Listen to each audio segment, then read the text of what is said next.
Hello everyone, we are Group 6.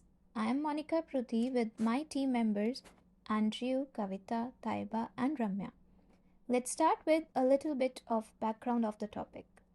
To better understand our team's topic, I would like to ask you to imagine yourselves as educators without a sibling. Our presentation is about emotional and social development of educators growing up under the only child policy.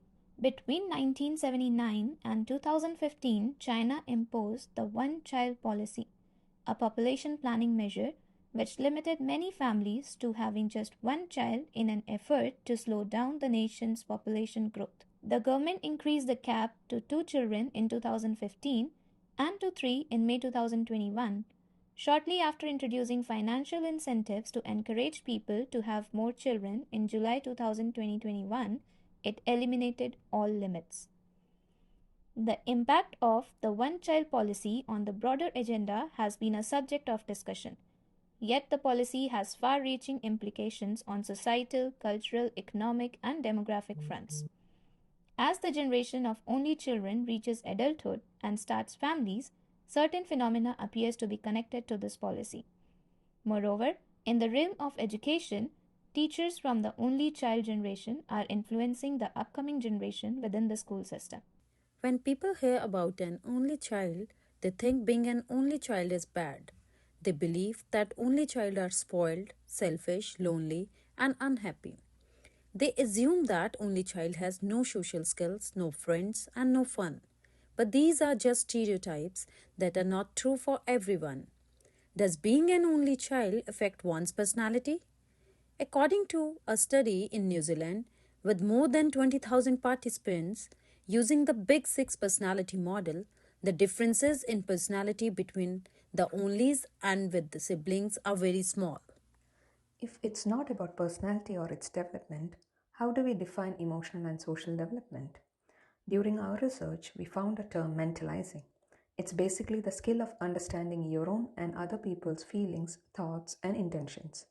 It helps you make sense of why people do what they do and how to react to them.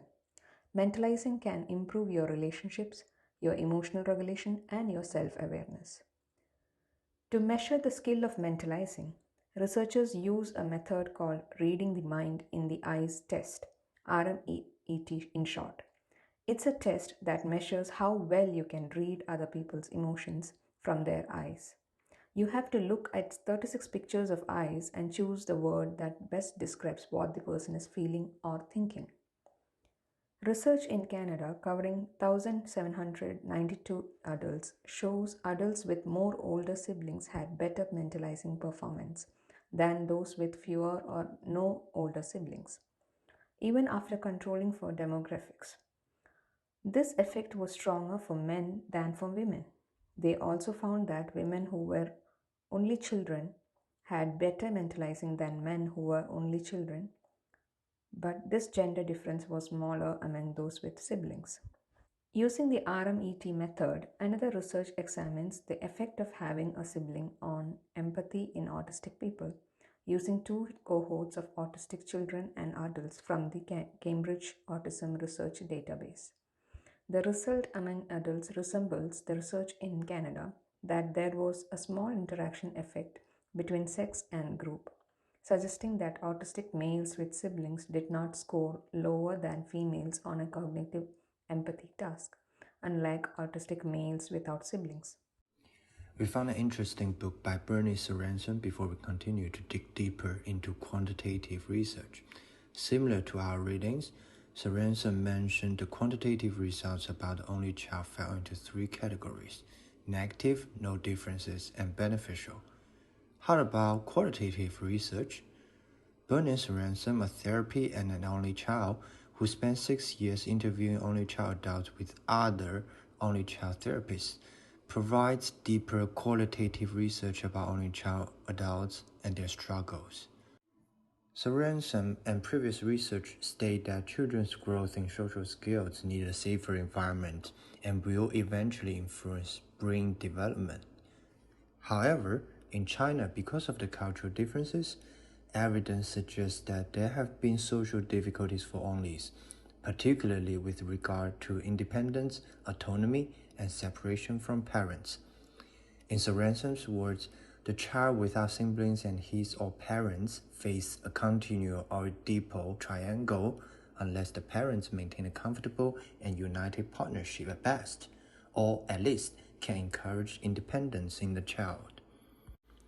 The early research and Sorenson's interviews of only child adults show how only children appear outwardly in the world, confident, organized, and in control, and how they feel internally, unsure and insecure. Expectation from parents from the outside world or cause stereotypes to the onlys cause them to appear like the old kid couple we just saw and to apply rationality over emotionality. What do these findings have to do with educators? The answer is empathy.